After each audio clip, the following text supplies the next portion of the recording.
Hello दोस्तों, welcome back to our channel. आप सभी का स्वागत है आपके अपने चैनल अर्रा ऑफिशियल क्लासेस में। जो लोग चैनल पर नए हैं वो लोग पहले ही चैनल को सब्सक्राइब कर लें, हो सकता है बाद में वो भूल जाएं। और बाकी आप एक बात को याद रखें कि जैसी ये क्लास आप देखोगे ऐसी क्लास आपको पूरे के पूरे यूट्यूब पे कोई क्लास नहीं मिलने वाली मेरे भाई। पूरे के पूरे यूट्यूब को मैं ओपन चैलेंज बोल रहा हूँ कि ऐसी सेम क्लास आप कहीं नहीं ढूंढ पाओगे। इसमें आपको एक ही क्लास में मैं इतना कुछ बता दूंगा कि आप प्रीवियस ईयर लगाना, आप आने वाले क्वेश्चन को पेपर को देखना, आप पिछले साल के पेपर देख लो, आप मॉडल पेपर बनाए जो किसी ने बनाया हो किसी भी यूट्यूब चैनल पे, आप वो देख लो जाके, आपसे सारे क्वेश्चन बन जाएंगे। बस ये है कि मेरे साथ सहयोग बना के रखें और आराम से धैर्य के साथ चीज़ों को सीखें। आप क्लास को 2x पे करके देख सकते हैं, ठीक है। चलिए बात करते हैं ICT के बारे में। सूचना एवं संचार संप्रेषण तकनीकी क्या होती है। आई का मतलब होता है इन्फॉर्मेशन, सी का मतलब कम्युनिकेशन एंड टी का मतलब टेक्नोलॉजी। नंबर 1 पे आपसे पूछा जा सकता है सूचना से आप क्या समझते हैं। आप लिखोगे सूचना का तात्पर्य उस बहुउपयोगी जानकारी से है जो प्रत्येक व्यक्ति, विषय व स्थान विशेष के लिए सदैव प्रस्तुत रहती है। सदैव प्रस्तुत रहती है। कोई भी व्यक्ति हो, कोई भी विषय हो या कोई भी स्थान हो, उसके लिए सदैव जो प्रस्तुत रहे वही सूचना है, वही सूचना है। हालांकि संप्रेषण में जो हम लोगों ने फर्स्ट बार पढ़ा था कि दो लोग आपस में बात कर रहे हैं वही संप्रेषण है, आदान प्रदान संप्रेषण है। यहाँ इसका कुछ मतलब अलग है। यहाँ पे हम विचारों का पारस्परिक विनिमय करेंगे, ना कि हम टेलीविज़न को ही बोल देंगे कि यह संप्रेषण है, ठीक है। संप्रेषण का आशय ही होता है मानवीय तथ्यों या विचारों का पारस्परिक विनिमयन। विनिमय का मतलब होता है आदान प्रदान करना, एक दूसरे के विचार शेयर करना, एक दूसरे से तथ्यों के बारे में जानकारियाँ शेयर करना। लेकिन अगर आपसे कोई पूछता है फ़ोन, टेलीविज़न या फिर रेडियो क्या है, तो ये भैया प्रौद्योगिकी के साधन, तकनीकी के साधन है, प्रौद्योगिकी की देन है, ठीक है। आगे हम लोग बात करें प्रोफेसर SK दुबे इम्पॉर्टेंट क्यों है, क्योंकि ये पूछे जा चुके हैं तो इनको बड़े ध्यान से समझना। प्रोफेसर SK दुबे के अनुसार सूचना और संप्रेषण तकनीकी का आशय संचार साधनों की व्यवस्था के कुशलतम संचालन से है जो सूचनाओं को एक स्थान से दूसरे स्थान तक भेजने में सहायता प्रदान करे। इनके हिसाब से संप्रेषण अगर कोई पूछता है तो बस ये है भैया कि जो एक जगह से दूसरी जगह पर किसी बात को पहुंचा दे वही संप्रेषण का माध्यम है और यही संप्रेषण है, ठीक है। अगर हमसे पूछा जाए कि वर्तमान में संपूर्ण सूचनाएं और विभिन्न क्षेत्रों से संबंधित सभी सूचनाएं एक स्थान से बैठे बैठे दूसरे स्थान में प्राप्त कर ली जाती हैं, दूसरे स्थान पर प्राप्त कर पाना ये सूचना प्रौद्योगिकी तकनीकी की ही देन है। अगर कोई पूछता है बताओ सूचना प्रौद्योगिकी से आप क्या समझते हो, तो हम ये वाली बात लिख सकते हैं कि वर्तमान में हम कहीं पर भी बैठ करके दूसरे स्थान के सूचनाओं के बारे में जानकारी प्राप्त कर लेते हैं। ये सूचना प्रौद्योगिकी यानी ICT की ही देन है, ठीक है ना। आगे बात करें तो सूचना को समझें भैया ध्यान से। सूचना है क्या? सूचनाएं किसी विशेष क्रम में व्यवस्थित किए गए डाटा का प्रस्तुतिकरण होती हैं, या फिर सूचना हम लोगों ने ऑलवेज अभी आल्सो हम लोग पढ़ चुके हैं इसके बारे में, हम वो वाली डेफिनेशन भी लिख सकते हैं। अब डाटा किसी तथ्य का हो सकता है, किसी संस्था का हो सकता है, किसी का नाम हो सकता है, कोई चिन्ह हो सकता है।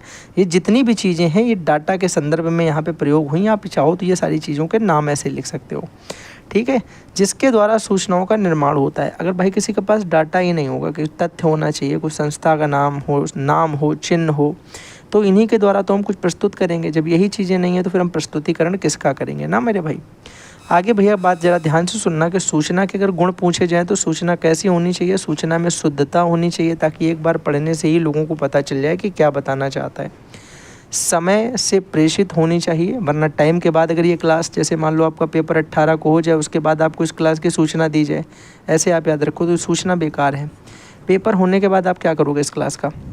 संक्षिप्तता होनी चाहिए, जैसे संक्षिप्त रूप से आपको मैं पूरा का पूरा सिलेबस करवा दूंगा। पर्याप्तता होनी चाहिए कि इस क्लास के बाद जैसे आपको कोई भी डायरेक्ट मतलब आपको कोई भी क्लास नहीं देखने की ज़रूरत है इस क्लास के बाद, तो ये आपके लिए इनफ है, पर्याप्त है। तो सूचना भी ऐसी हो कि उसके बाद कोई दूसरी सूचना की ज़रूरत हमें ना पड़े उस विषय में। आगे अगर हम बात करें, उपलब्धता होनी चाहिए, आपके पास अवेलेबिलिटी होगी इसकी, और अर्थ स्पष्टता होनी चाहिए। मैं जो आपको जैसे समझा रहा हूँ आपको हर चीज़ समझ में आ रही है, इसी प्रकार सूचना भी ऐसी हो जो आपको पूरी तरीके से समझ में आए। इन पूरे के पूरे तथ्यों को मैंने आपको अपनी क्लास से रिलेट करके जैसे बताया है, वैसे सेम टू सेम इसको सूचना से रिलेट करके आप लिख सकते हो। आगे अगर हम बात करें संप्रेषण या संचार के बारे में, तो जब दो या दो से अधिक व्यक्ति प्रतीकों या चिन्हों एवं संकेत, देखो बात एक ही है, प्रतीक, चिन्ह या संकेत, इनके माध्यम से अपने विचारों का आदान प्रदान करते हैं तो हम इसे संचार कहते हैं, ठीक है। और अगर ये अपने विचारों का विनिमय करते हैं तो हम इसे सूचना कहते हैं। दोनों डेफिनेशन सिंपल सी हो गई, ठीक है। कंप्यूटर सिस्टम में दो या दो से अधिक कंप्यूटर्स में जो डेटा और सूचनाओं का आदान प्रदान होता है उसे हम लोग नेटवर्क के नाम से जानते हैं। उसे हम क्या बोलते हैं? नेटवर्क। और ये संचार का ही एक माध्यम होता है। कोई आपसे पूछता है भैया नेटवर्क क्या होता है, आप बोलोगे संचार का एक माध्यम है, इसके द्वारा दो या दो से अधिक कंप्यूटर आपस में डेटा और सूचनाओं का आदान प्रदान करते हैं। बात समझ में आ गई, हाँ या ना? अगले नंबर पे भैया आपसे पूछ सकता है प्रौद्योगिकी के आप क्या समझते हैं, यानी टेक्नोलॉजी से भैया वांछित उपदेशों की प्राप्ति हेतु वैज्ञानिक विधियों को सुव्यवस्थित अंतर संबंधित भागों को प्रणाली को हम प्रौद्योगिकी के नाम से जानते हैं। यानी हम बोल सकते हैं सिंपल डेफिनेशन प्रौद्योगिकी की, ये नीचे वाली आप याद रखो, सिर्फ इतनी वाली। कौन सी है भैया? वैज्ञानिक ज्ञान को व्यवहारात्मक ज्ञान में प्रयोग करना ही तकनीकी कहलाता है। जो भैया विज्ञान का व्यवहारत्मक वाला ज्ञान है, व्यवहार से कम हो सकता है जो काम, वो वैज्ञानिक तरीके से किया जाए तो हम उसे तकनीकी बोलते हैं। ठीक है, बात समझ में आ गई। आगे आपसे पूछा गया सूचना एवं प्रौद्योगिकी यानी ICT का लाभ और उपयोग। आप बोलोगे पहले नंबर पे भैया संसाधनों की विविधता, इनकी सहायता से हम सीखना आसान कर पाते हैं। वैज्ञानिक जितने भी संसाधन हैं सब हमारे लिए सहायक हैं, जैसे कंप्यूटर हो गया, ठीक है, जैसे आप मान लो भैया मोबाइल हो गया, इन सब वैज्ञानिक ही साधन तो हैं, इनमें आपको क्या आसानी हो गई आपके लिए। छात्रों के विकास के लिए ये उपयोगी होते हैं, शिक्षकों के लिए भी उपयोगी होते हैं, शिक्षकों को नवाचार की तरफ अग्रसित करते हैं, नवाचार की तरफ अग्रसित करते हैं। विद्यार्थियों के लिए ये सहायक है, शिक्षण तकनीकी का ये विकास करते हैं। अगला क्वेश्चन दिया गया है कि सूचना एवं प्रौद्योगिकी के क्षेत्र कौन कौन से हैं, तो आप भैया बोलोगे कि शैक्षिक तथ्यों एवं उपदेशों का निर्धारण करना, शैक्षिक प्रक्रिया हेतु चयन और विश्लेषण करना, श्रव्य और दृश्य सामग्री का चुनाव करना। अगला है प्रतिपुष्टि की प्रक्रिया में सहायता, और साथ ही साथ शिक्षण प्रशिक्षण में भी ये उपयोगी होते हैं।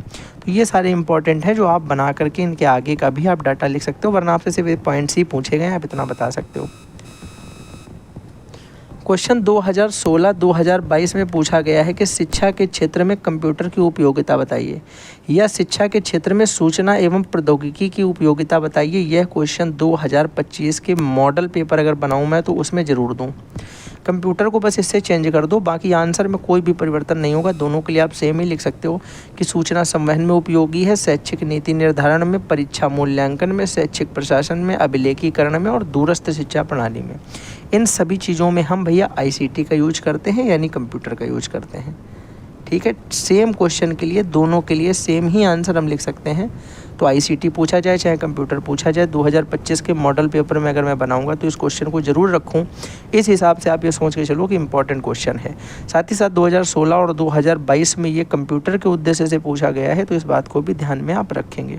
ठीक है, अगले पे हम बात करते हैं शिक्षकों के लिए ICT का इंपॉर्टेंस क्या है, फिर विद्यालय के लिए ICT। तो ये चैप्टर आप थोड़ी देर के लिए नेगलेक्ट कर दो, चैप्टर का कोई काम नहीं, जितना कंटेंट मैं आपको कराऊंगा उससे बाहर कुछ नहीं आने वाला है। ठीक है, क्वेश्चन पूछा गया शिक्षक ICT का उपयोग कैसे कर सकते हैं, तो भैया रिकॉर्ड्स को रखने के लिए, लेसन प्लान बनाने के लिए, सूचना प्रस्तुत करने के लिए, प्रेजेंटेशन के लिए, ठीक है, तो इंटरनेट के लिए, बहुत सारे महत्वपूर्ण काम हैं जो ICT की मदद से शिक्षक लोग अपने जीवन में करते हैं।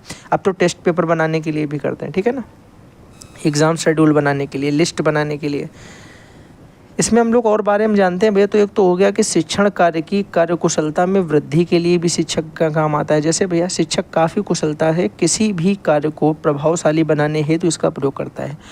शिक्षक जो है वो पहले से ही इतना बढ़िया बना लेता था पेपर, लेकिन अब उसको थोड़ा सा टेक्नोलॉजी मिलेगी तो वो और तगड़ा पेपर बना के तैयार करेगा। ठीक है, दूसरे नंबर पे सरलता व शुद्धता। अब इसमें क्या होगा कि जैसे टीचर बनाता तो उससे त्रुटियां हो सकती हैं, लेकिन मशीन कभी त्रुटि नहीं करता है, तो मशीन उसे एकदम भैया स्पष्ट पेपर बना के देगी। कैसे बना के देगी? स्पष्ट बना के देगी।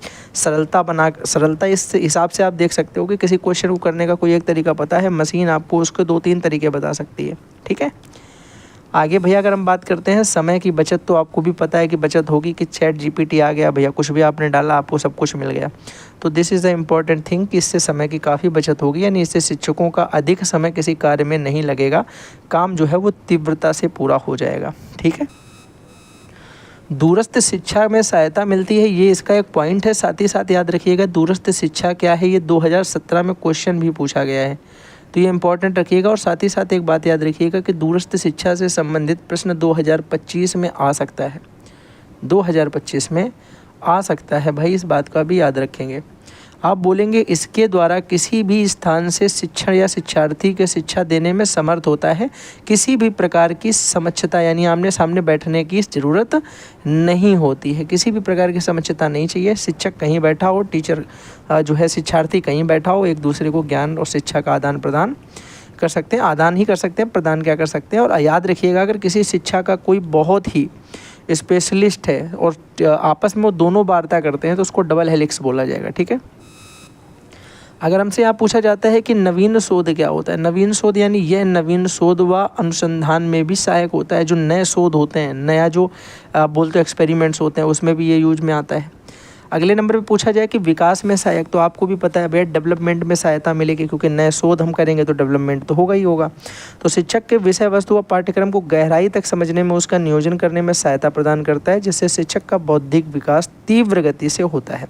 तो शिक्षक की ये इसमें भी हेल्प करता है कि उसे नए तरीके से, नए नए चीज़ों से मॉडर्नाइजेशन में उसको लेके। आपको पता है चीज़ें, कई सारी चीज़ें मॉडर्न हो गई तो टीचर भी थोड़े से मॉडर्न हो गए, वरना पुराने टीचरों को तो आपको पता है एकदम खड़ूस जैसे होते थे भाई वो ना, लेकिन वो पढ़ाते अच्छा थे ज़्यादा। मॉडर्न हो गए तो थोड़ा सा उनको एक क्लास में 45 मिनट की क्लास में भी वो 20-25 मिनट हंसी मजाक में चला जाता है उनका, तो सीरियसनेस कम हो गई है थोड़ी सी।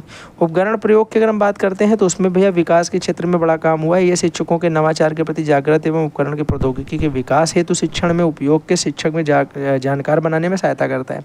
जो टीचर होता है उसको नवाचार के प्रति एक तो जागृत किया है, दूसरे नंबर पर उसको नए नए उपयोग बताता है। प्रौद्योगिकी के जितने भी उपकरण बने हैं उनका प्रयोग करना शिक्षकों को उसमें सीखने में सहायता करता है, जानकार बनने में सहायता करता है। जैसे एग्जांपल के लिए आप कंप्यूटर को ही ले लो, कंप्यूटर का उपयोग टीचर सब देखो सीख रहे हैं धीरे धीरे, ठीक है।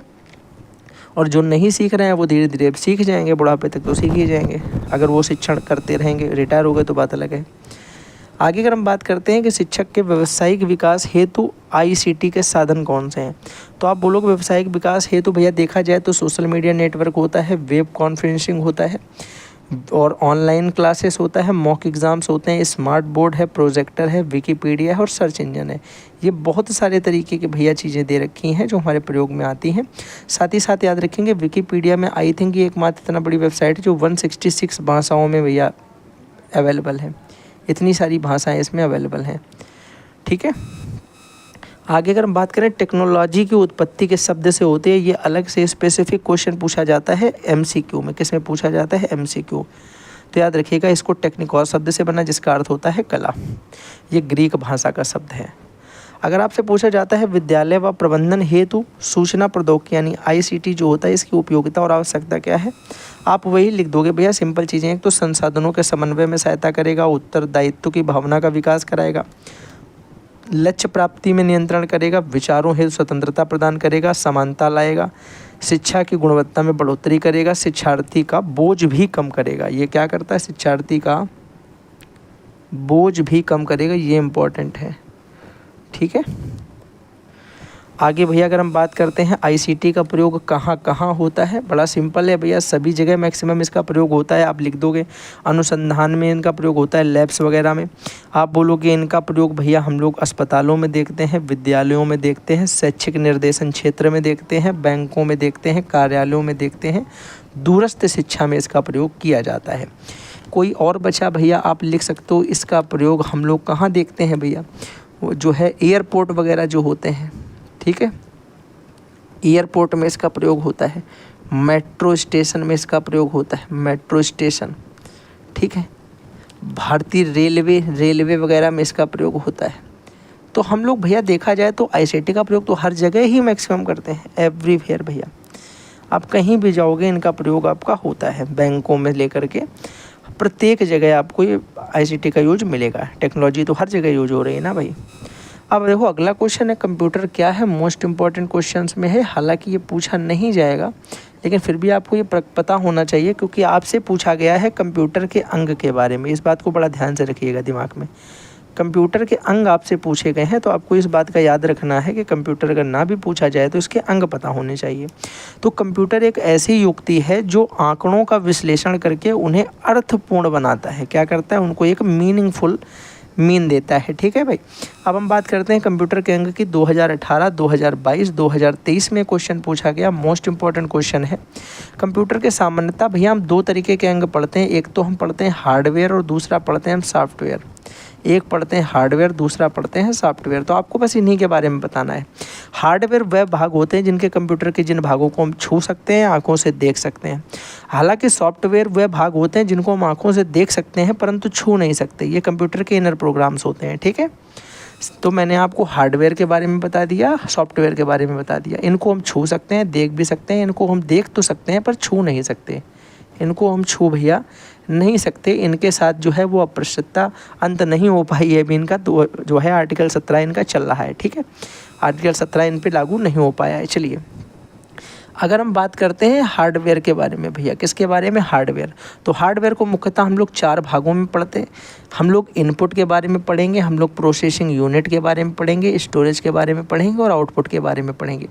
तो आपको नाम से ही पता है प्रोसेसिंग यूनिट वह यूनिट होती है जो हम लोग जो कमांड देते हैं उसे प्रोसेस करती है, सिंपल है। स्टोरेज वह होता है जो हमारे द्वारा दिया गया डाटा को जो है संग्रहण करता है या उसको संभाल के रखता है, संरक्षण करता है, सिंपल है। इनपुट डिवाइस कौन से होती हैं? वह उपकरण जिनका प्रयोग कंप्यूटर को कमांड देने में किया जाता है। ये मैं आपको वो डेफिनेशन बता रहा हूँ जो आप याद कर लोगे एक बार में ही। भैया वह डिवाइस या वह उपकरण जिसका प्रयोग हम कंप्यूटर को कमांड देने में करते हैं वो क्या होती है? Input device. और वह भैया डिवाइस या वह उपकरण जो कंप्यूटर द्वारा प्राप्त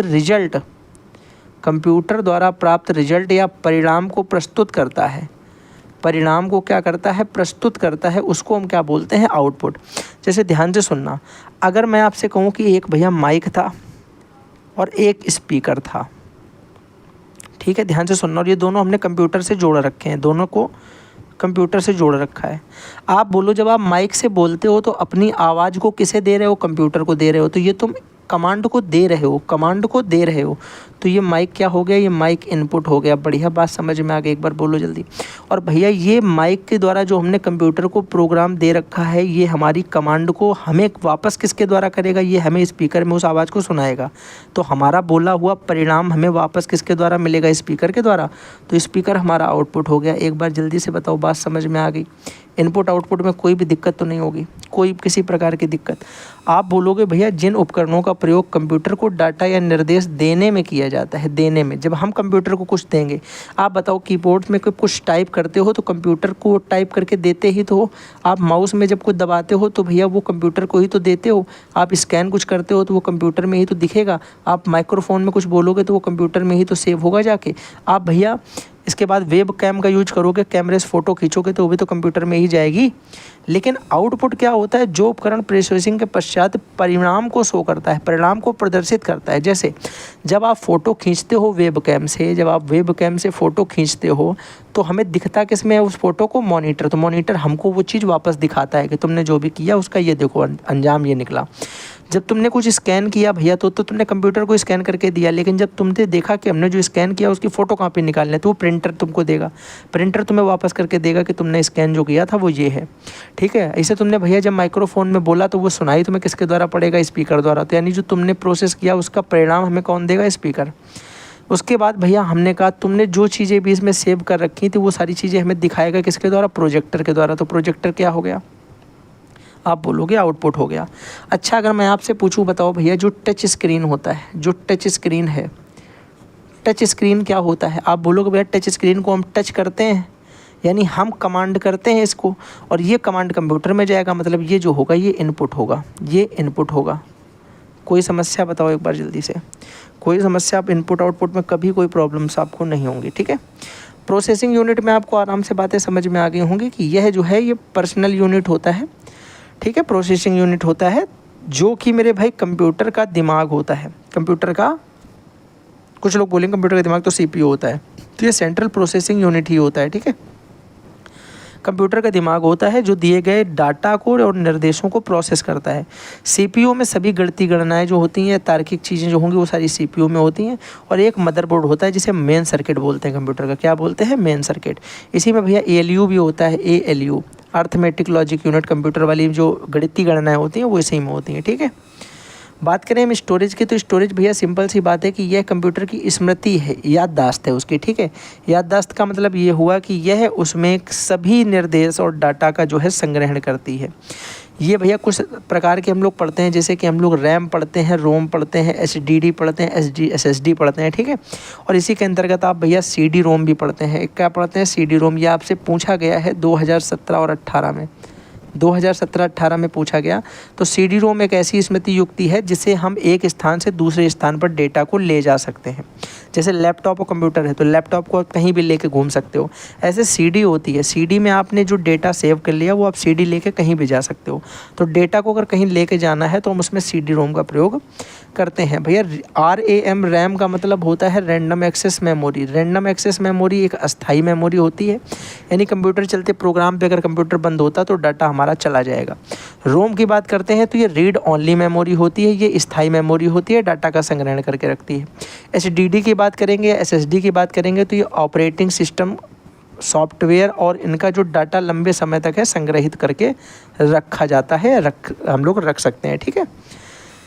आगे अगर हम बात करते हैं सॉफ्टवेयर की भैया, तो सॉफ्टवेयर वह पार्ट होते हैं जिनको देखा तो जा सकता है लेकिन भैया छुआ नहीं जा सकता, छुआ नहीं जा सकता। और ये हार्डवेयर को बताता है कि उसे क्या करना है। सॉफ्टवेयर ही हार्डवेयर को बताता है कि उसे क्या करना है। ये भैया दो तरीके का हम पढ़ते हैं, एक तो ऑपरेटिंग सिस्टम और दूसरा एप्लीकेशन। सिस्टम सॉफ्टवेयर पढ़ते हैं और एक एप्लीकेशन सॉफ्टवेयर पढ़ते हैं। सिस्टम सॉफ्टवेयर के अंतर्गत ही हम लोग ऑपरेटिंग सिस्टम पढ़ते हैं। सिस्टम सॉफ्टवेयर मतलब यह कंप्यूटर हार्डवेयर को प्रतिबंधित एवं नियंत्रित करता है, और ये ऑपरेटिंग सिस्टम होता है जो कि मुख्य सॉफ्टवेयर सिस्टम जो है हमारा यही होता है, ठीक है, मुख्य सॉफ्टवेयर सिस्टम।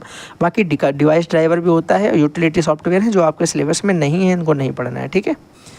आपको सिंपल सा एक दूसरा देखना है एप्लीकेशन सॉफ्टवेयर। एप्लीकेशन सॉफ्टवेयर वे सॉफ्टवेयर होते हैं जो उपयोगकर्ता अपने ज़रूरत के लिए रखता है। जैसे कि फॉर एग्जांपल के लिए आपको समझा देता हूँ, जो ऑपरेटिंग सिस्टम होता है, जो ऑपरेटिंग सिस्टम होता है, ऑपरेटिंग सिस्टम जो होता है वो आपको वो सारे काम चीज़ें देगा जो कंप्यूटर के लिए आवश्यक है। लेकिन अब आपने क्या किया, अब आपने सोचा कि भैया बाकी सब तो ठीक है लेकिन मेरे टाइम पास के लिए इसमें जो गेम्स हैं वो ये वाला गेम्स नहीं, एक फला गेम्स है। मैंने जैसे एग्जांपल में ले लिया, आप कोई भी एक गेम ले सकते हो। आपने PUBG ले लिया, ठीक है, थोड़ी देर के लिए। आपने बोला भैया PUBG इसमें नहीं है, तो PUBG नाम का सॉफ्टवेयर या गेम आप खुद से इंस्टॉल करोगे कि नहीं करोगे? और जो गेम आप खुद से इंस्टॉल करोगे ये इंस्टॉल्ड गेम एप्लीकेशन सॉफ्टवेयर में जाएगा। लेकिन जो कंप्यूटर ने हमको ऑलरेडी मेरे काम के यूज की चीज़ें जो कंप्यूटर के लिए ज़रूरत होती हैं वो जो देता है वो किस में जाएगा? वो जाएगा ऑपरेटिंग सिस्टम में, यानी वो जाएगा सिस्टम सॉफ्टवेयर में। बात समझ में आ गई?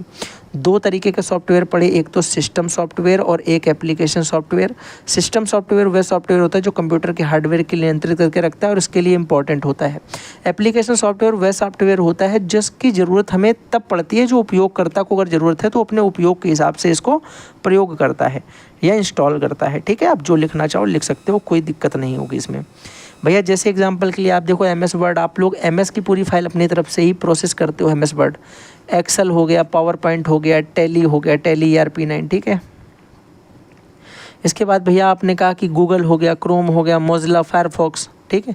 मीडिया प्लेयर में VLC हो गया, MX प्लेयर हो गया, विड प्ले हो गया, ठीक है।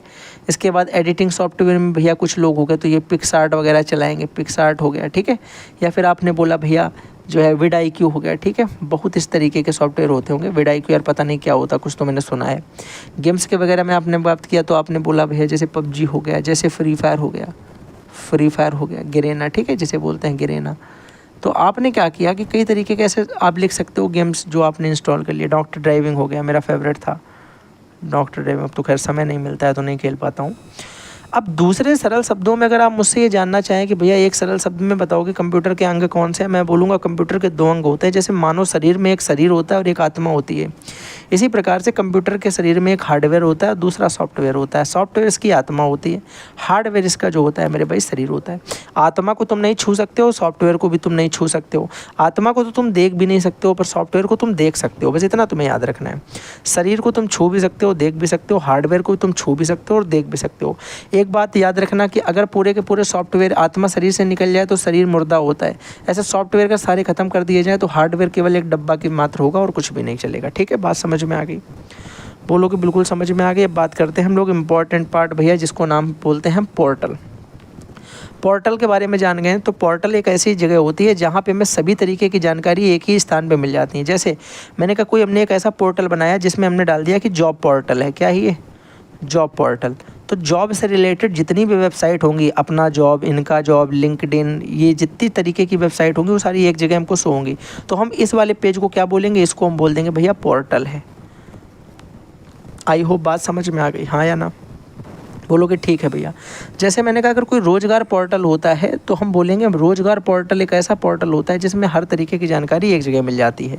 इसी तरीके भैया मेरिट नेशन एक होता है पोर्टल, meritnation.com। ये क्वेश्चन 2017 में आपसे पूछा गया, ये क्वेश्चन भी 2017 या 18 में आपसे पूछा गया था कि बताओ भैया freshwords.com में क्या मतलब होता है या meritnation.com में क्या मतलब होता है।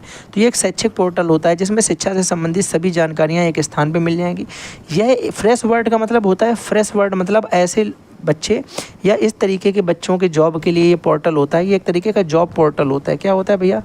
ये एक तरीके का जॉब पोर्टल होता है और ये एक ऐसा पोर्टल होता है जिसमें सभी प्रकार के बच्चे हुए भाग ले सकते हैं जो फ्रेशनर हैं, यानी एक तरीके से जिन्होंने अभी तक कोई जॉब नहीं की और ये पहली बार ही अपनी जॉब करने जा रहे हैं, तो वो freshword.com पे जा करके अपनी जॉब कंप्लीट कर सकते हैं। बात समझ में आ गई?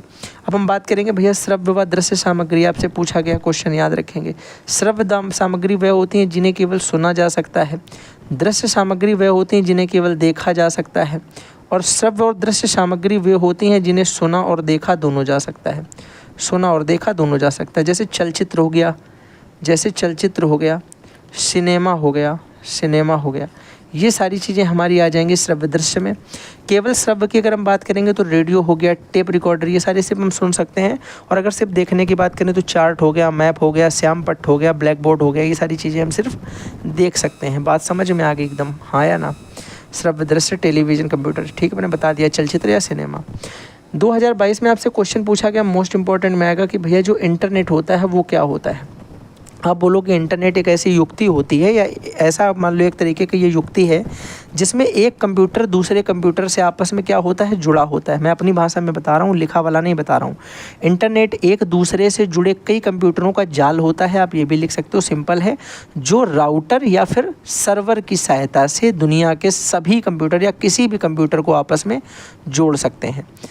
और दूसरे नंबर वह सूचना का संचार का विनिमय भी कर सकते हैं। मतलब जब वो आपस में जुड़ेंगे तो सूचनाओं का ट्रांसफ़र और बाकी चीज़ों का आपस में एक दूसरे से ट्रांसफ़र तो यार कर ही सकते हैं जब जुड़ गए हैं ना भाई। बात समझ में आ गई? और दूसरी डेफिनेशन हम क्या लिख सकते हैं, आप लिखोगे इंटरनेट मुख्यतः एक कंप्यूटरीकृत नेटवर्किंग सेवा होती है जो करती क्या है, कंप्यूटर में निर्देश और सूचनाओं का आदान प्रदान करने हेतु सहायता देती है। तो आप ये भी लिख सकते हो। मेरे हिसाब से डेफिनेशन है, दोनों सिंपल हैं, हो सके तो आप दोनों याद करो, उस समय एक तो याद बनी रहेगी। ठीक है, पूछा जाए इंटरनेट के कार्य क्या होते हैं, 2025 का अगर मैं मॉडल पेपर बनाता तो मैं क्वेश्चन जरूर रखता और ये मोस्ट इंपॉर्टेंट क्वेश्चंस में मेरी नज़रों में रहेगा भाई। मोस्ट इंपॉर्टेंट क्वेश्चंस में से एक मेरी नज़रों में रहेगा। पहला नंबर तो हो जाएगा कि विश्व के नवीनतम समाचार शीघ्रातीत प्राप्त करते। इसके द्वारा क्या हो जाता है कि विश्व में जो भी नया काम होता है वो हमें तुरंत ही अपने फ़ोन में इंटरनेट के द्वारा मिल जाता है, कंप्यूटर में इंटरनेट के द्वारा मिल जाता है। दूसरे नंबर पे संक्षिप्त व महत्वपूर्ण नोट्स उपलब्ध हो जाते हैं, यानी पूरा का पूरा बवाल ना पढ़ के हमें सिर्फ हेडलाइंस मिल जाती हैं, हमको मेन इंपॉर्टेंट कीवर्ड्स मिल जाते हैं कि कहाँ क्या हुआ है। ठीक है, तीसरे नंबर पे अगर हम बात करते हैं सूचनाओं का आदान प्रदान करने में फ़ायदा है इससे। चौथे नंबर पे बात करें तो वैज्ञानिक शोध में आवश्यक जानकारियों को खोजने में काम आता है। पाँचवें में बात करें तो आवश्यकता अनुसार खोज और विश्लेषण करने में भी सहायता आता है। साथ ही साथ याद रखिएगा एक मोस्ट इंपॉर्टेंट क्वेश्चन ये भी अगर मैं एग्ज़ाम बनाऊंगा तो उसकी एग्ज़ाम में भैया 2025 के मॉडल में ज़रूर रखूँगा। क्वेश्चन है कि यातायात क्षेत्र में इंटरनेट की उपयोगिता क्या है, और 2023 में क्वेश्चन पूछा गया तो इम्पोर्टेंट बहुत ज़्यादा है। पहले नंबर पे आप याद रखिएगा कि आरटीओ से कार्य का संचालन करने में इसकी आवश्यकता होती है। आप आरटीओ चले जाओ, आरटीओ में बिना कंप्यूटर के कोई कुछ नहीं कर पाएगा क्योंकि सब कुछ अब जो होता है वो कंप्यूटर के माध्यम से ही होता है। दूसरे नंबर पे जो ई चालान होते हैं, यानी सड़क दुर्घटना हेतु जो उसे रोकने के लिए रास्ते में क्या किया जाता है, ई चालान नहीं होता है, फ़ोन से ही चालान कर देते हैं, उसे ई चालान बोलते हैं, तो वो नहीं हो पाएगा बिना इंटरनेट के। साथ ही साथ याद रखिएगा अगर ई चालान इंटरनेट नहीं होगा तो होगा क्या, फिर गाड़ियों को रोक के जाम लगेगा। भाई बिना रोके चालान हम सिर्फ ई चालान कर सकते हैं। अगर वैसे हम कागज़ चेक करेंगे तो गाड़ी को रोड पे रोका जाएगा, रोड पे रोका जाएगा, उससे लगेगा जाम और उससे दुर्घटना के चांसेस जो होंगे वो इंक्रीमेंट होंगे, यानी बढ़ जाएंगे। बात समझ में आ गई? इसके बाद आपने देखा बीमा कराने हेतु भी ऑनलाइन वेबसाइटें हैं, वह तो ऑनलाइन सुविधा बीमा की नहीं हो पाएगी। साथ ही साथ अगर हम बात करते हैं ट्रेन और भारतीय रेलवे में टिकट हेतु ऑनलाइन बुकिंग में सहायता मिल जाती है। और 5वें नंबर पे जो मोस्ट इंपॉर्टेंट पॉइंट हो सकता है आजकल के पॉइंट ऑफ व्यू से, माई ट्रेन ऐप सबके में होती है, ट्रेन में देरी से आने या समय तथा प्लेटफॉर्म संबंधी जानकारियाँ इससे हमें प्राप्त हो जाती हैं। अगर हमारे पास ये नहीं होता तो भाई हम जाके वहाँ पता करेंगे कि कौन सी ट्रेन वहाँ जाएगी। अब तो हम लोग घर से ही बता देते हैं कि शाम को 8 बजे की ट्रेन है या फिर 10 बजे की ट्रेन है। बात समझ में आ गई। बात करते हैं अगले नंबर पे इंटरनेट के उपयोग जो क्षेत्र हैं वो कौन कौन से हैं। आप खुद से भी लिख सकते हो, ये क्वेश्चन खुद से भी लिख सकते हो, फिर भी मैं स्पीड में करा रहा हूँ, मैं आपको बता दूंगा। व्यावसायिक जगत में प्रयोग होता है, संचार प्रौद्योगिकी में होता है, सूचना प्रौद्योगिकी में, ग्रह और प्रवेश वगैरह में। ग्रह और परिवेश अलग अलग है ना, ग्रह प्रवेश समझ लो। हॉस्पिटल्स में यूज होता है, वैज्ञानिक अनुसंधान में प्रयोग होता है, विश्वव्यापी संगठन में प्रयोग होता है, और साथ शिक्षा के जो क्षेत्र हैं वो सभी स्थानों पर इसका प्रयोग होता है। भाई आपसे पूछा जाता है ईमेल क्या है, तो ईमेल जो होती है, इलेक्ट्रॉनिक मेल भी एक ऐसी युक्ति है जिससे संदेश को एक स्थान से दूसरे स्थान तक भेजा जा सकता है। या आप बोलोगे इलेक्ट्रॉनिक मेल के आशय डाक को इलेक्ट्रॉनिक माध्यम से भेजना है।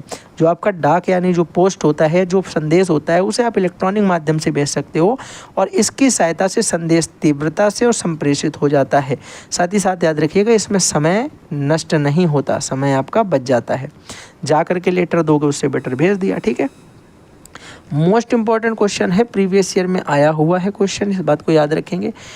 जो FTP होता है, फाइल ट्रांसफ़र प्रोटोकॉल, वो क्या होता है मेरे भाई, ठीक है। तो आप बोलोगे भैया एक सिंपल सी बात होती है कि जो भी हमारे नियम होते हैं इंटरनेट के द्वारा जो नियम होते हैं उनको हम बोलते हैं प्रोटोकॉल। और इसे फाइल ट्रांसफ़र के दौरान ये जो हमारे नियम होते हैं किसी फाइल को भेजने में, इंटरनेट के जो नियम है उसे बोलेंगे फाइल ट्रांसफ़र प्रोटोकॉल।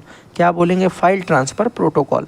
www का फुल फॉर्म आपसे MCQ में पूछा गया है, तो इस बात को भी याद रखेंगे।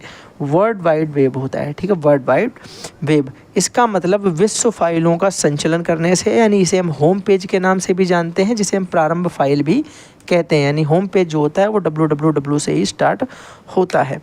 अगर हम आपसे यहाँ पे अगली बात करें, ई स्पेशल क्वेश्चंस आपसे बात करें, तो ई स्पेशल क्वेश्चन सभी पूछे गए हैं। जैसे कि आपने देखा होगा, एक तो होता है ई लाइब्रेरी, ये भी पूछा गया है। एक आपसे ई संग्रहालय पूछा गया है, संग्रहालय पूछा गया है। एक आपसे ई लर्निंग पूछा गया है। एक आपसे जो है मेरे भाई ई बुक्स पूछा गया है, ई बुक्स जिन्हें बोलते हैं। तो ये सारे क्वेश्चन पूछे गए हैं, तो हम एक जगह पे ही सारे क्वेश्चन पढ़ लेंगे।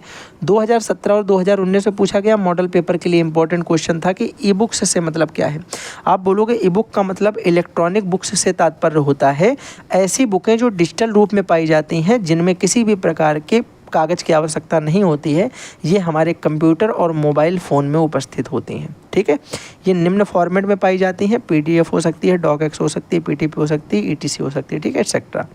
अगर हम बात करें आपसे कि ई पुस्तकालय से आप क्या समझते हैं, याद रखिएगा 2021 और 2022 में पूछा है मॉडल पेपर के लिए, मोस्ट इंपॉर्टेंट क्वेश्चन में से एक है।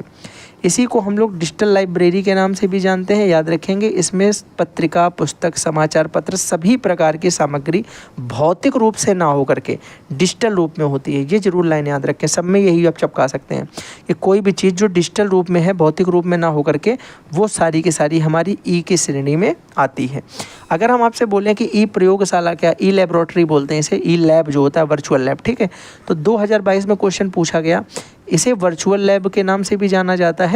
और याद रखेंगे कि यहाँ पर छात्रों को शोध कार्य कंप्यूटर एवं सिमुलेशन के माध्यम से ये होता है कि कंप्यूटर में भैया 3D फिगर्स लगा करके हमें ऑपरेशन करना तक सिखाया जा सकता है, ऑपरेट करना तक सिखाया जा सकता है। तो 3D के माध्यम से हमें क्या किया जाता है, इसका ज्ञान कराया जाता है। बात याद रखेंगे भैया। आगे अगर हमसे पूछा जाता है 2022 के पेपर में, मॉडल पेपर का एक क्वेश्चन हो सकता था कि ई संग्रहालय क्या है, ठीक है। क्वेश्चन पूछा जा सकता था कि ई संग्रहालय मेरे भाई क्या है। तो आप बोलोगे यह एक प्रकार का वर्चुअल जो है म्यूजियम होता है। वर्चुअल म्यूजियम सबको पता है जहाँ इंपॉर्टेंट चीज़ें रखी जाती हैं। लेकिन यहाँ एक बात याद रखिएगा, ये जो वर्चुअल म्यूजियम होता है, ये वास्तविक संग्रहालय का ही डिजिटल रूप होता है। ये वास्तविक संग्रहालय का ही भैया डिजिटल रूप होता है, डिजिटल रूप होता है। इस बात को भी हमें याद रखना है।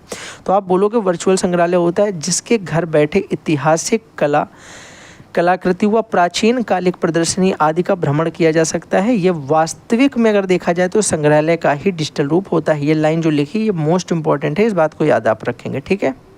अगले नंबर पे हम बात करेंगे विकिपीडिया प्रीवियस ईयर में क्वेश्चन पूछा गया है, सन मुझे इसमें एग्जैक्ट नहीं याद है, पर 2018 या 22 में से किसी एक में आई थिंक पूछा गया है।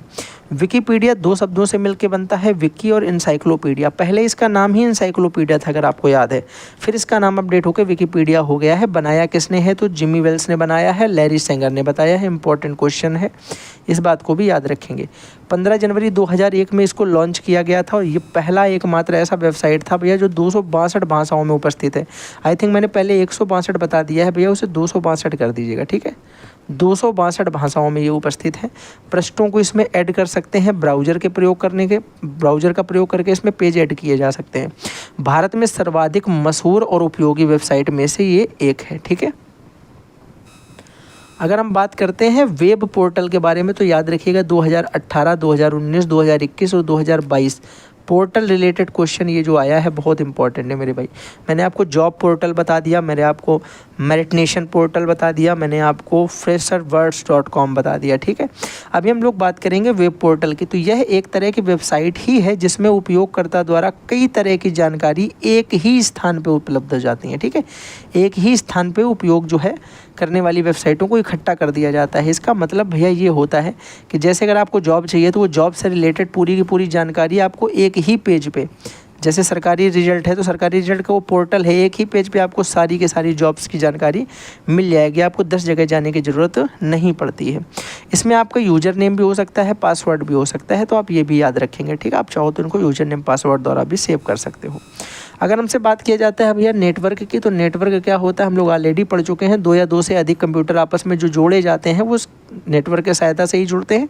3 तरीके की इसमें चीज़ काम करेंगे, एक तो सर्वर होगा, एक क्लाइंट होगा और एक राउटर या रूटर्स होगा, ठीक है। नेटवर्क के प्रकार की बात करेंगे तो भैया एक लोकल एरिया नेटवर्क होगा, और उसका मेट्रोपॉलिटन एरिया नेटवर्क होगा, मेट्रोपॉलिटन एरिया, ठीक है, पॉलिटन एरिया नेटवर्क। एक भैया वैन यानी वाइड एरिया नेटवर्क होगा। तो अब जब आपसे मैं कहूँ कि हम किसी कमरे के अंदर चला रहे हैं या किसी एक ही बिल्डिंग की सारी कंप्यूटरों को एक साथ जोड़ना है तो आप भैया लैन का प्रयोग होता है। अगर आप मेट्रोपॉलिटन एरिया नेटवर्क की बात करते हो तो ये भैया जोड़ता है कैसे, ये जोड़ता है लगभग मानो 10 से लेकर के 100 किलोमीटर दूर तक के कंप्यूटर्स को आपस में कनेक्ट करके रख सकता है। लेकिन जब आप बात करते हो वैन की वाइड एरिया नेटवर्क तो ये देश विदेश के, ये विदेश भर के कंप्यूटर या देश विदेश के कंप्यूटरों को आपस में जोड़ने का काम करता है। तो 3 तरीके के नेटवर्क हैं, कौन कौन से, local area network, metropolitan area network और वाइड एरिया नेटवर्क। क्वेश्चन इनसे रिलेटेड आपसे 100% एक पूछा जाएगा, चाहे फुल फॉर्म पूछ देगा या तो इनके बारे में टिप्पणी करने को दे देगा। अगले नंबर पे बात करें ऑनलाइन चैटिंग से आप क्या समझते हैं। सिंपल सा बोलोगे, आपको अपने शिक्षा के क्षेत्र में ही ये चीज़ें बतानी है, वरना आप लिख दो कि भैया चैटिंग करना बड़ा अच्छा लगता है मुझे, मैं भी उससे चैटिंग करता था। ये सारी बातें अपनी पोल यहाँ पे नहीं खोलनी है, ठीक है। सिंपल सा आप याद रखो कि शिक्षक और शिक्षार्थी के मध्य इंटरनेट द्वारा जो मध्यस्थता बनाने का काम करती है, कौन करती है, चैटिंग। आप इसमें चैटिंग का अर्थ है जो आप कमेंट करते हो लाइव क्लास के दौरान, अपने डाउट क्लियर करते हो, वो सारी चैटिंग के अंतर्गत ही बातें होती हैं। यानी एक ऐसा डिजिटल माध्यम जिसके द्वारा शिक्षक और शिक्षार्थी आपस में कनेक्ट करके रखते हैं, वो चैटिंग है, ठीक है।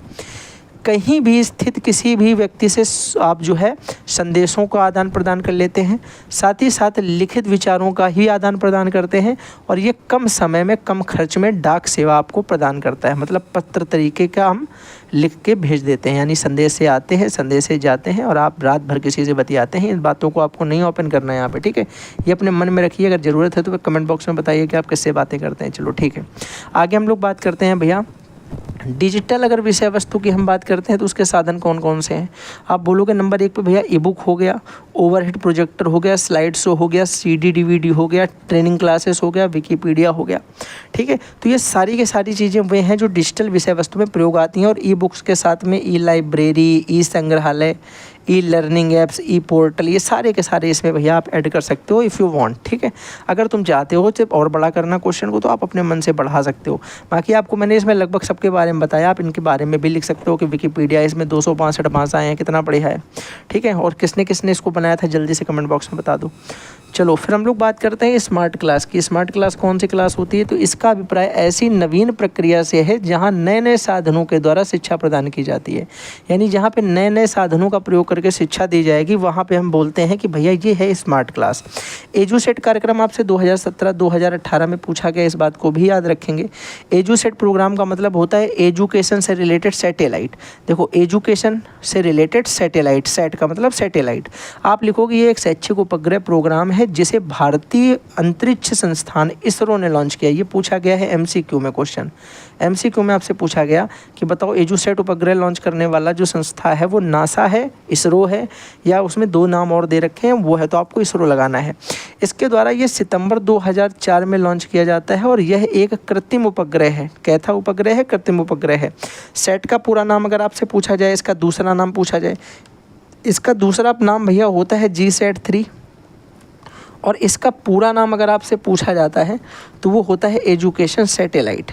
एजुकेशन सैटेलाइट, तो इस बात को भी आपको याद रखना है। एजुकेशन सैटेलाइट है, एजुकेशनल सैटेलाइट है और GSAT-3 इसका नाम है मेरे भाई। तो ये बातों को आपको याद रखना है, एजुकेशनल सैटेलाइट और G7 इसका पुराना नाम है। चलिए आगे हम बात करते हैं शैक्षिक दूरदर्शन के बारे में। क्वेश्चन पूछा गया है 2018 में।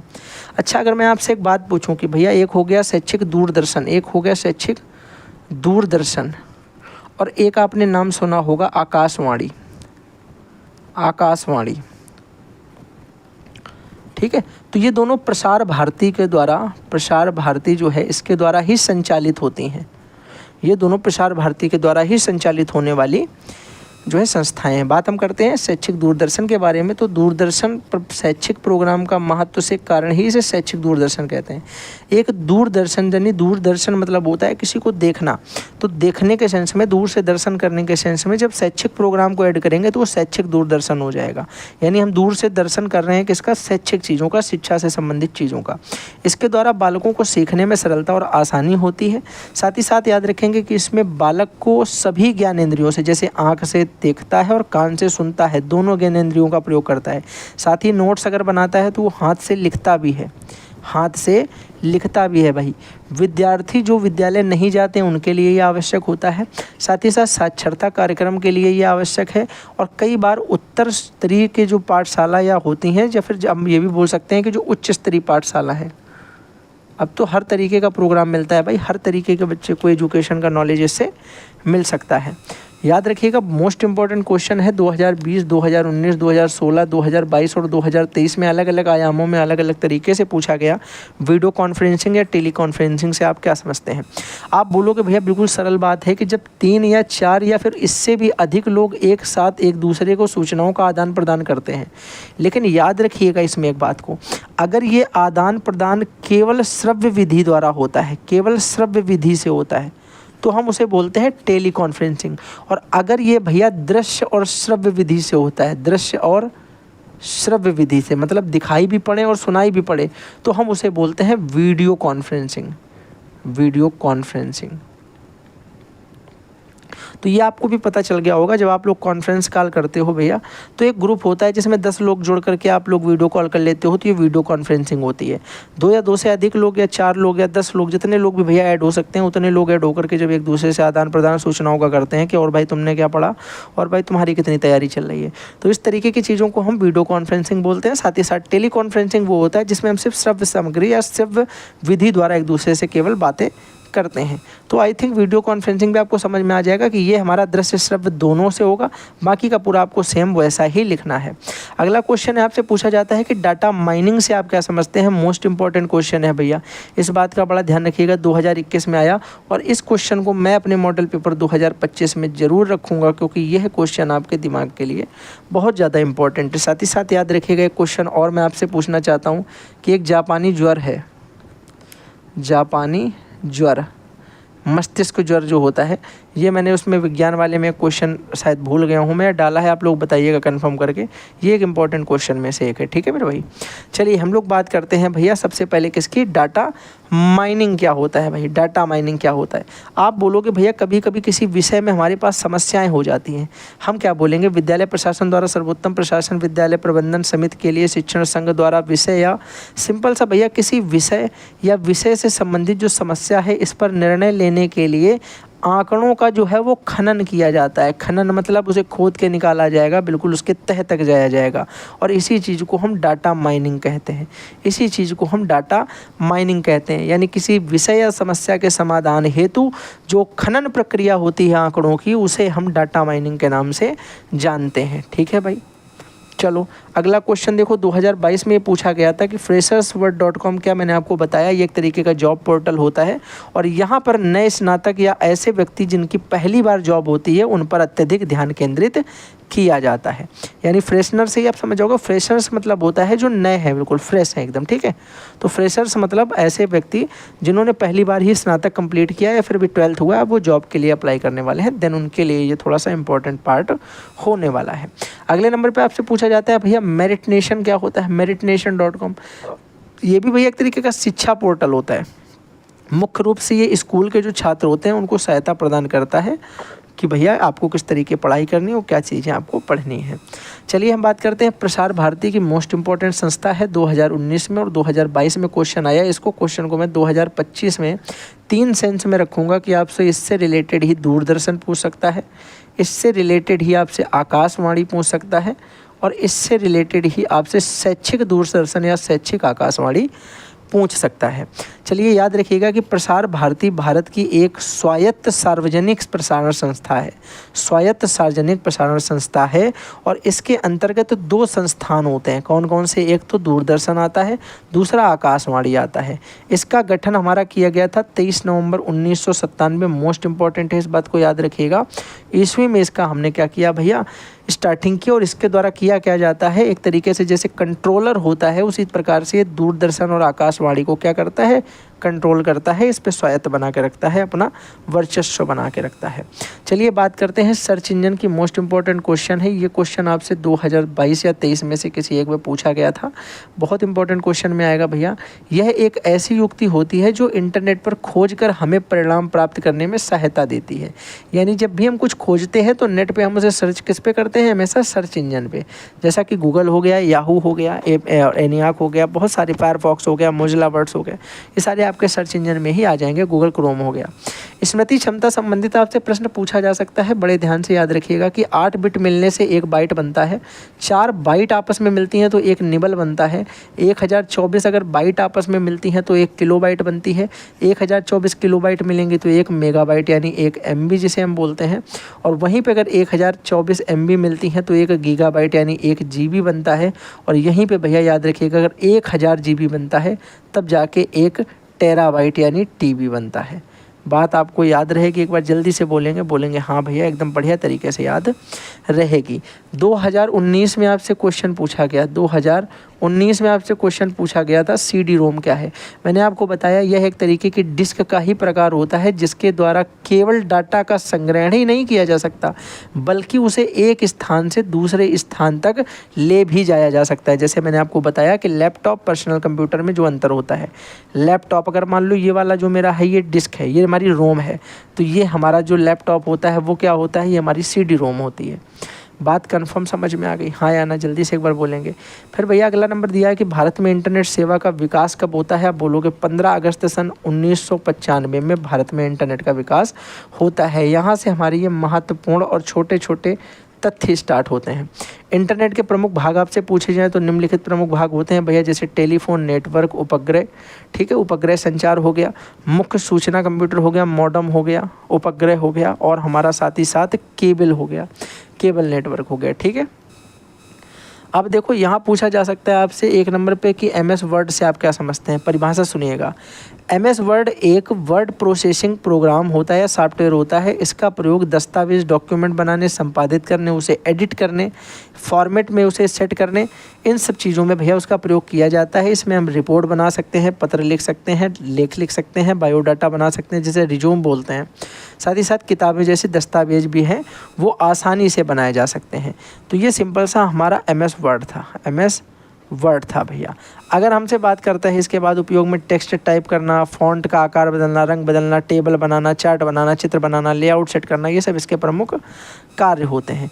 यही अगर हमसे MS एक्सेल के बारे में पूछ लेता है तो भैया याद रखिएगा कि MS एक्सेल स्प्रेडशीट प्रोग्राम होता है। कैसा होता है ये स्प्रेडशीट प्रोग्राम है? वो टेक्स्ट प्रोग्राम है, वो टेक्स्ट प्रोग्राम होता है और ये स्प्रेडशीट प्रोग्राम होता है।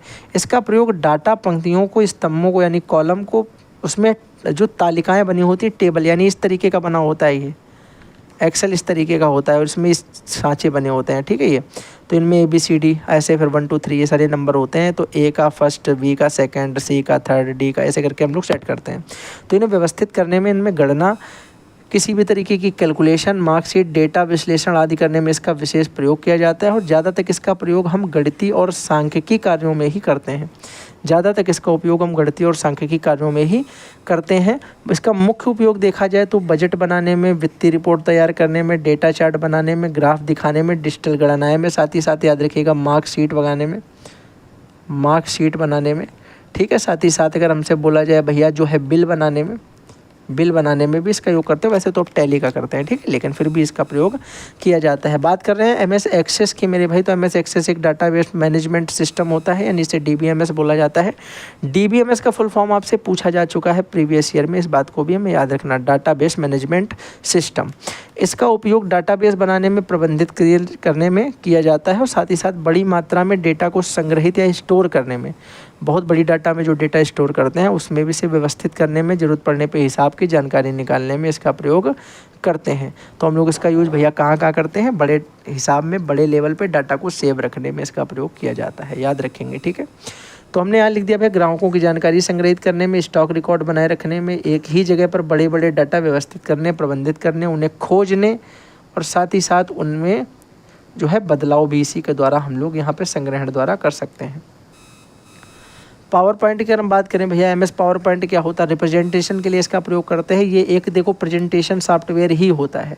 इसका उपयोग हम स्लाइड शो बना करके, एक स्लाइड का समूह बनाते हैं, उसका प्रयोग करते हैं, फिर मैं इंटर दबाता रहूँगा, स्लाइड चलती जाएगी। तो यह जानकारी को आकर्षक और दृश्य विजुअल टाइप का बना देता है, जिससे हमें उसे प्रस्तुत करने में मदद मिलती है। इसका उपयोग हम लोग व्यापारी बैठकों में, शैक्षिक परियोजनाओं में, सेमिनार के लिए स्लाइड बनाने में, टेक्स्ट और चित्र, ऑडियो, वीडियो आदि एनिमेशन वगैरह बनाने में करते हैं। एनिमेशन इसी में बनता है। इसको हम लोग प्रेजेंटेशन, इससे जो है प्रभावी बनाया जा सकता है, जो रिप्रेजेंटेशन है वो प्रभावी बनाया जा सकता है। 2016 में आपसे क्वेश्चन पूछा गया था, DBMS का फुल फॉर्म भैया तो डाटाबेस मैनेजमेंट सिस्टम होता है। MS एक्सेस में इसका यूज होता है, ठीक है, याद रखेंगे, बड़े डाटा को सेव करने के लिए। WLL या WALL वॉल ये पूछा जा सकता है आपसे, तो ये वायरलेस एक्सेस लोकल लूप होता है, वायरलेस एक्सेस लोकल लूप होता है। आपसे MOOC पूछा जा सकता है, तो इसका मतलब मैसिव ओपन ऑनलाइन कोर्स होता है फुल फॉर्म। प्रसार भारती में अपनी सेवा कब प्रारंभ की? तो भैया 23, ये देखो यहाँ पे डेट जो है ये गलत हो गई है, 23 नवंबर 1997 था, आई थिंक 23 नवंबर 1977 नहीं था भाई, 23 नवंबर 1900, प्रसार भारती 23 नवंबर 1997 है, ठीक है, 23 नवंबर 1997। डेटा अगर कहीं गलत होता है तो वो हम लोगों के माइंड में कहाँ रहता है? सेव रहता है। 97 इसे कर लेना। साथ ही साथ पूछा जाए विश्व में इंटरनेट की शुरुआत कब होती है? भैया 1969 में होती है, 1969 में। इसके बाद आपसे पूछा जाता है बताओ URL का फुल फॉर्म, तो यूनिफॉर्म रिसोर्स लोकेटर होता है। साथ ही साथ आपसे पूछा जाता है कि CD-ROM से आप क्या समझते हैं? तो compact disc read only memory होता है। देखो तो रीड ऑनली मेमोरी तो पता ही है, ये कॉम्पैक्ट डिस्क है बस। CAL यानी काल का आपसे पूछा जाता है, तो कंप्यूटर एडेड लर्निंग होता है इसका फुल फॉर्म। आपसे अगर पूछा जाता है कि ICT के बारे में बताओ, तो आप बोलोगे information and communication technology, information and communication technology. ये आपसे स्टार्टिंग में ही मैं बता चुका हूँ, ये आपका मेन तो यही है, ठीक है। फिर अगले में आपसे पूछा जा सकता है कि विषय से विशेषज्ञों के साथ छात्रों का संचार यानी रिले चैट कहा जाता है। किसे? जब विषय से विशेषज्ञ कोई होता है किसी विषय का और उसके साथ छात्र क्या करता है? संचार द्वारा चैट करता है, तो उसे हम रिले चैट के नाम से जानते हैं। ये मोस्ट इंपॉर्टेंट क्वेश्चन है कि रिले चैट क्या होता है। क्या पूछा जाएगा? रिले चैट क्या होता है भैया, रिले चैट क्या होता है। और ये 2022 या 21 में क्वेश्चन पूछा जा चुका है, इस बात को याद रखेंगे। अगले नंबर पे है भैया कि एक ही समय पर प्रदानकर्ता और प्राप्तकर्ता, ये दोनों लोग जब एक दूसरे के सूचना का आदान प्रदान करते हैं तो उसे ड्यूप्लेक्स कहते हैं। उसे क्या बोलते हैं? उसे बोलते हैं फुल ड्यूप्लेक्स। तो इसी के साथ में पूरा का पूरा हम लोगों ने अपना सेशन जो है वो कंप्लीट कर लिया है। एक बात को ज़रूर याद रखिएगा कि अगर आप चैनल पे नए हैं, मैं फिर से बता रहा हूँ, इस तरीके के सेशन आपको कहीं नहीं मिलने वाले। सब टाइम पास करते हैं, घंटा भर चलाते हैं, 10 क्वेश्चन। अब आप क्वेश्चन गिनना कितने करवाएं और टाइम देख लेना कितने करवाएं। 1 घंटे के अंदर मैंने आपको पूरा का पूरा कंप्लीट बुक जिसे बोलते हैं, पूरी की पूरी कंप्लीट बुक, इसे बनाने में भैया मैंने इतनी मेहनत की है, आपको पता है। इसे बनाने में मुझे बहुत दिन लग गए, मुझे 2 से 3 दिन लग गए हैं भाई। 2 से 3 दिन में 6 घंटे से 5 घंटे एनालिसिस और राइट कर रहा हूँ, तब इतना मैंने छांट के आपके लिए कंटेंट तैयार किया है। तो ये मेरी 15 घंटे की मेहनत मैंने आपके सामने 1 घंटे में प्रस्तुत कर दी है। तो ये तभी फ़ायदा देगी भैया जब आप इसको करने के बाद में अपनी जी नोट्स उठाओ, अपने प्रीवियस ईयर लगाओ, तब आपको पता चलेगा कि आपने जो भी पढ़ा वो आपसे एक्चुअल में पूछा गया है या फिर ये फर्जी का ही आपने इतना पढ़ लिया। ठीक है, तो ये सारी चीज़ें आप करोगे, साथ में पेपर अपना दोगे जाके आराम से। ऑल द बेस्ट इसके लिए। आपके एग्ज़ाम जब भी होंगे मैं आपको अपडेट करूँगा उसके लिए। साथ ही साथ आप याद रखिएगा कि इस मेहनत के बदले में मैं ज़्यादा आपसे कुछ भी नहीं कहता हूँ। बस आप क्लास अगर आपको अच्छी लगती है, आप क्लास अपने फ्रेंड्स को शेयर कर दो। बस आप क्लास को शेयर कर दो। अगर आपको पसंद आती है क्लास को लाइक कर दो, शेयर कर दो और कमेंट बॉक्स में अपनी राय ज़रूर बताओ कि आपको कैसा लगा। ठीक है, इसी के साथ में अगर आप याद रखें, हमने फर्स्ट पेपर कंप्लीट कर लिया है। फर्स्ट पेपर क्लास कंप्लीट हो चुकी है। साइंस का सेशन मैंने आपका कंप्लीट करा दिया है। मैथ के लिए आपकी बैक सेवर सीरीज चल रही है। रोज़ शाम को 8 बजे उसका सेशन होता है भैया, रोज़ शाम को 8 बजे उसकी एक क्लास आती है। तो इस बात को भी आप याद रखेंगे। ठीक है, 3 चीज़ें तो हम लोगों की ये निपट गई। उसके बाद भैया याद रखिएगा, एक मैंने आपको एसएसटी का रैपिड फायर टाइप का करवाया है, वो भी आप देख लीजिएगा। इंपॉर्टेंट क्वेश्चन उसमें सारे के सारे मैंने एक साथ रख दिए हैं। और इसके साथ में अगर मैं बात आपसे करूं भैया, एमसीक्यू का मैंने आपको और प्रीवियस ईयर का पीवाईक्यू का आपको मैंने एक क्लास 12 बोल रहा हूँ, सॉरी, मैंने आपका एमसीक्यू का एक साइंस का करवाया है पूरा प्रीवियस ईयर। साइंस के तो मैंने शायद 2016 से लेकर के 2024 तक का पूरा एक ही क्लास में करवा दिया है प्रीवियस ईयर में एमसीक्यू और उसका आती लघु तरीका। साथ ही साथ मैंने आपको मैथ का 2020 का पेपर जो सॉल्व करवाया है विद फुल एनालिसिस और ऑल टाइप क्वेश्चंस रिवीजन। तो ये जितनी चीज़ें मैंने आपको करवाई है, सारा का सारा सेशन आपके लिए इंपॉर्टेंट होने वाला है। चलिए मिलते हैं फिर किसी नए सेशन के साथ में, तब तक के लिए bye bye and thanks for watching and take care for your exams. Okay, ठीक है, all the best for your exams. और अच्छे से आपको अपने एग्ज़ाम्स देने हैं। फिर हम लोग, आप कमेंट बॉक्स में अपना बताया करिएगा कि आपको क्या चीज़ आराम से समझ में आ गई, क्या चीज़ आपको ऐसा लगा कि समझ में नहीं आई। हालांकि ये क्लास मैंने स्पीड में की है, तो काफ़ी चीज़ें आपको मैंने ज़्यादा डिटेल्ड में ना घुस करके, क्योंकि इंपॉर्टेंट टॉपिक और सिंपल टॉपिक है, आप पढ़ोगे समझ में आ जाएंगे। तो मैंने आपको सिर्फ समझा दी है। लीड लगा के क्लास को देख लो, नोट्स बनाओ ना बनाओ कोई दिक्कत नहीं, 1-2 बार क्लास में देखो, आपको रट जाएंगी। तो चलो फिर मिलते हैं अगले किसी नए सेशन के साथ में, तब तक के लिए bye bye and thanks for watching. और एक बात याद रखिएगा कि जाते जाते ये बताओ ज़रा कि जो रोम होता है और जो रैम होता है, इसमें से कौन सी अस्थाई थी और कौन सी स्थायी मेमोरी थी, कौन सी परमानेंट है, कौन सी टेम्परेरी है, जल्दी से बताना। और इसी के साथ में बाय बाय।